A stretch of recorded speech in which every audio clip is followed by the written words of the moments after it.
everybody. Hey, good afternoon. It is afternoon. It is afternoon, right? Good afternoon. It's afternoon. Welcome to Dim Summary, our little show after church, as we look at the sermon and the message from today and talk about, just a summary. Yes. It's a dim summary. And eat some dim sum, right? Dim We have sum. some great ones. We do have the best ones today.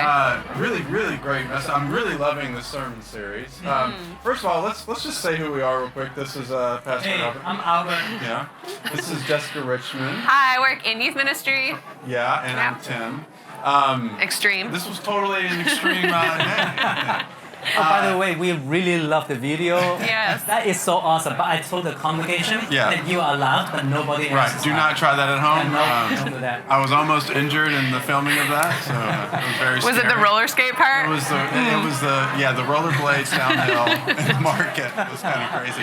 But Jess, welcome back. Yeah, it's good to be back. Been on a little bit of a leave. For a Yeah, while, I right? have a 3-month-old who my Whoa. husband's carrying right now. So Wow. prayers for him. Good to see you back here Good to in be action. back. Yeah, Yeah. it's nice. It's been a while. But no, the sermon series has been really, really very interesting, looking at the different women in the genealogy of Jesus. As Pastor Brett said, if you missed last week's sermon on Tamar with Pastor Kevin, it was a phenomenal sermon. And again, these are stories that we don't really think about Yeah. at Christmas, No. right? No. Like I'm listening to Christmas music. We decorated, we put up a tree, et cetera, and I don't immediately go to Rahab. Yeah, Yeah. you're not singing a carol about Tamar down at Timnah. No. Not part of the carols. Yeah, but maybe we should write one. We'll ask our worship team to do Yeah. it. But any just quick kind of hot takes, thoughts on this past message? I totally agree with you. Anytime we talk about Christmas and anytime we talk about a woman in Christmas, we almost always talk about Mary, the mother of Jesus. So to look back into the genealogy, to look at the other women, I think this is really, really how do you say that? A breath of fresh air. Exactly, you know what I mean. I love this sermon series. I do too. Yeah, and the story of Rahab has always been really inspirational. So just to kind of talk about a few things. So one, when Brett said, "When is it okay to lie?" Oh man. that was an interesting thought. I was trying to think about how she could say the truth still in that moment Right. without lying and be like, they're not here in my place right here. She could like, do technically the very technical Right. truth. Yeah. But I don't see them anywhere. Yeah, they were here, but I mean, do you see them now? But I think that might have been a death sentence. I have no idea how to handle that part. No. Yeah.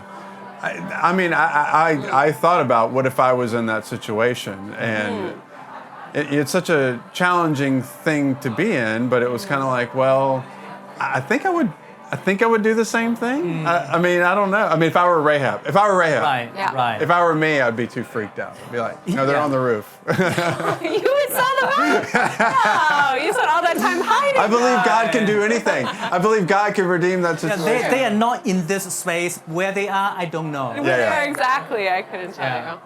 It's true. Yeah, but we kind of got to, as Pastor Brett towards the end, we did some math. I don't know if we were expecting math here today, but these equations of Right. faith plus work equals salvation. Right. It's wrong. No. Faith equals salvation plus works. I think that is brilliant. That is Yeah. really brilliant.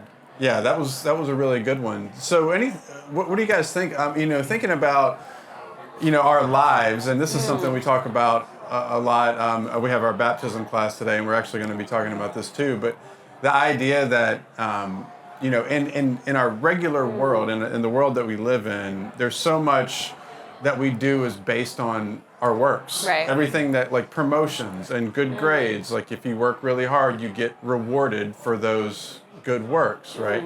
But in the Christian faith, the works are completely unnecessary. So it's all about grace. It's all about what we've received from God. So our faith equals the salvation plus works. That the works come after all of that. Would you guys say that that's... Yeah, like they're kind of an expression of the goodness that you've experienced by God. And so you live your life doing these works as a representation of the grace that you've received in that regard. Yeah. I forgot where I read that, but I remember somebody asked a question about faith and work. and in relation to our salvation. So the metaphor is this.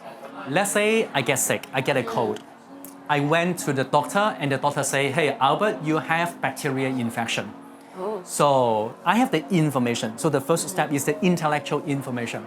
Now, the second step is I agree with the diagnosis of the doctor. So knowledge and then agreement. And then the third thing is that the doctor gave me antibiotics. So I took the antibiotics home and I put them in the drawer and I never take them. Now, how would you comment on a situation like that? You feel like, take it, right? Yeah. So it talks about the whole idea of faith. Faith is not just intellectual information. Faith is not just about I agree with your diagnosis. Faith is actually involving the action part. I take the antibiotics and that saved me. Right. So as an analogy, our faith is not just an information or agreement with the Bible. We actually need to dive in. I think that is where the work part comes. I think what I find so interesting about Rahab's story is like Brett alludes to the fact that eventually she gives birth to Boaz. And when we probably do Boaz and Ruth's story, what you'll see in the story of Boaz is he is this character who stands out for being radically righteous in a time where all of Israel is doing evil, just doing whatever they want in their own sight. And you have this man Boaz who is radically righteous. And like I think it stems from probably the example that he had of his own parents and how he's so willing to extend grace to Ruth, this Gentile woman, probably because his own mother was a foreigner and like a Gentile exile. And so kind of seeing how he has this beautiful life that he extends grace to this other faithful Gentile woman, probably as a result of the works he saw from his own mom and the salvation that she had in knowing God and the faith that she did. And I think that is such a beautiful kind of further thread of her story that bleeds into their story. Yeah. I think it's cool.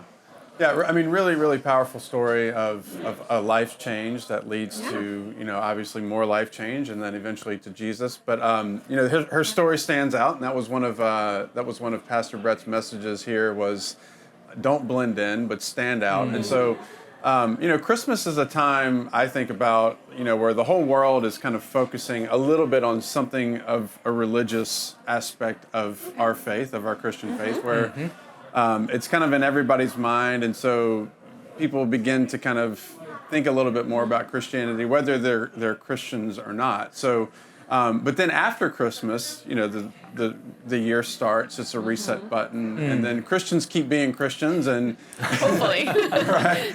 But we keep inviting people to church, and then Easter comes, et cetera, et cetera. But living the Christian life, sometimes there is a tendency to want to blend in or to kind of conform to the pattern of this world, so to speak. And Rahab was one that did not do that, like she stood out.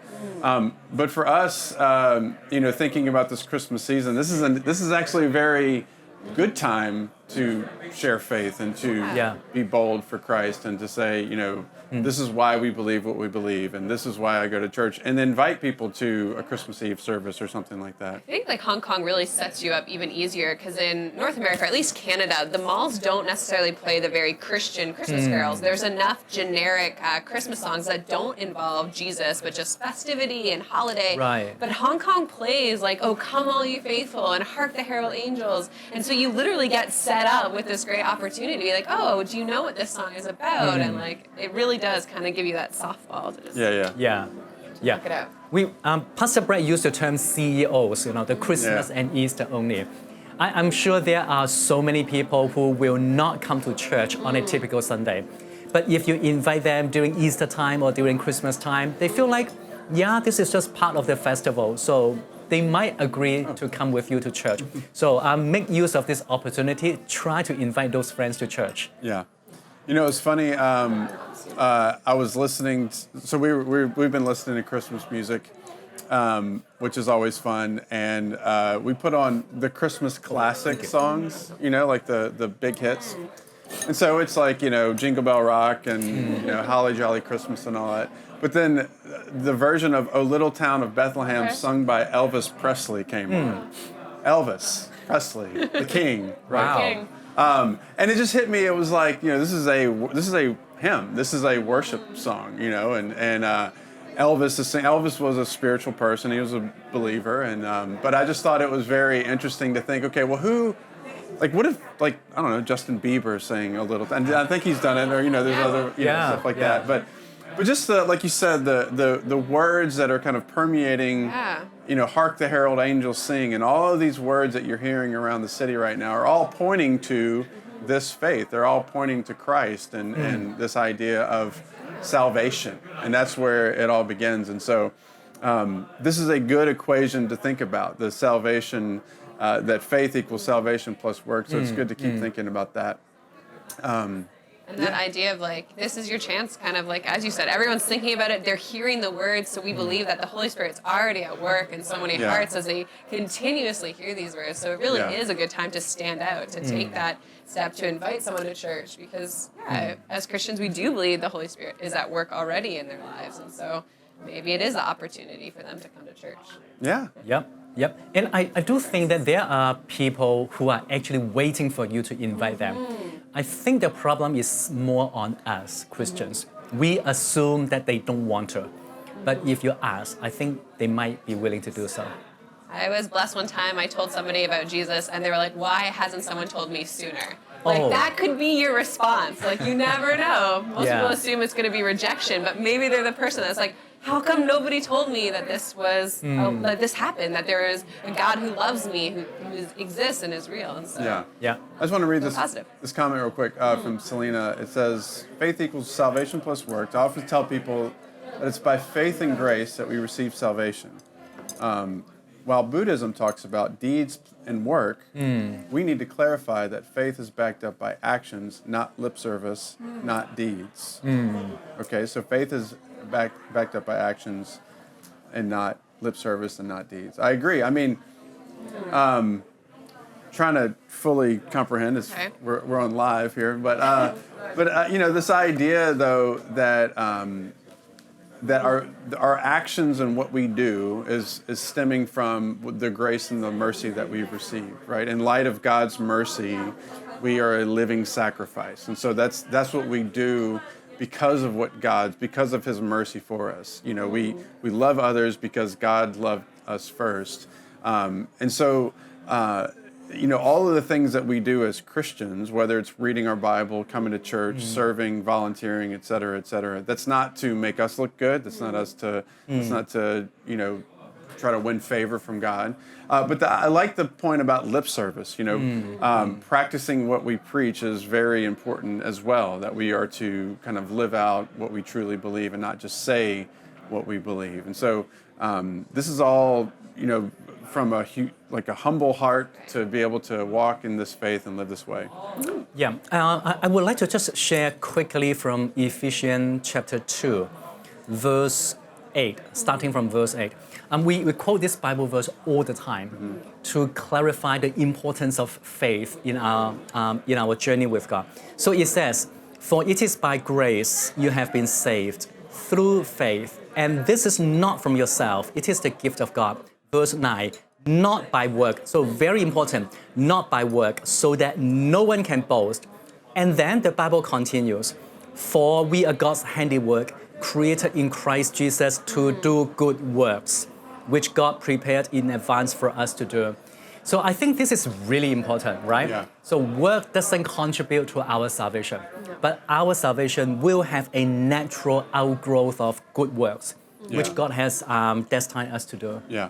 Yeah, I think you even see that in just like normal culture where people are like, well, if you really believe that, then show it. Like we want to see those actions instead of just lip service. And you see that in James where he is like, I'll show you my faith by what I do. It's like on display for you. And I think that's a lot of what it means to have like this heart where it is faith, but then you do actively, out of that love, you give and you serve people and you're just genuine in your expression, not showboating like you mentioned, but just because you are created to do good works. So once you are saved, I think it's impossible not to do those good works because that is what you were created to do. Right. And I think that's what people are attracted to. They're attracted to authenticity, seeing, love in action. And that's why, things like with our global outreach team or our Hope of the City arm that we have that reaches into the local part of Hong Kong. Right. And then Christmas love offering, all these things that we have that are available to serve and love our city well are attractive to people around. That's kind of countercultural sometimes to be very loving and honoring of others. So anyway, I think we've had a lot to talk about and digest, and we will keep digesting more. Including the food. Yes, we have.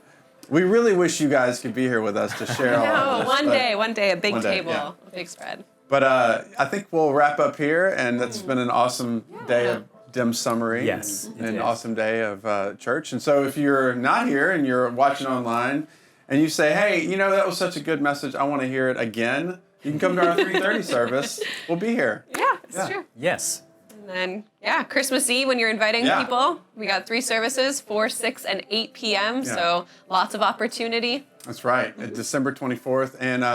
And you can't come to Kids Club Effects because it's sold out. Oh. No, if you are coming, that's awesome. Thanks for coming. It'll be a lot of fun. It'll be totally extreme. Very extreme. So, all right. Well, have a great Sunday, everyone. Yes. And we'll see you next week. See you next week. Bye, church. Bye.